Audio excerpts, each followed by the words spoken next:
sa loob.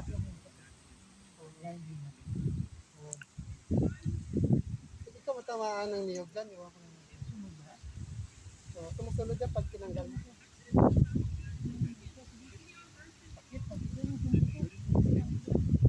Samayin mo na.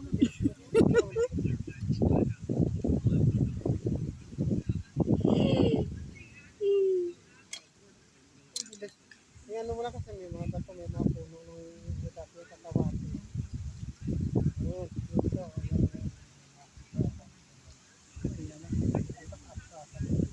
Yan, ganyan. Hindi, lipat kayo po. Lipat. Ano yan? Yan. Yan, ganyan. Ah, yan pala pinagbibisihan nila guys. Maganda to.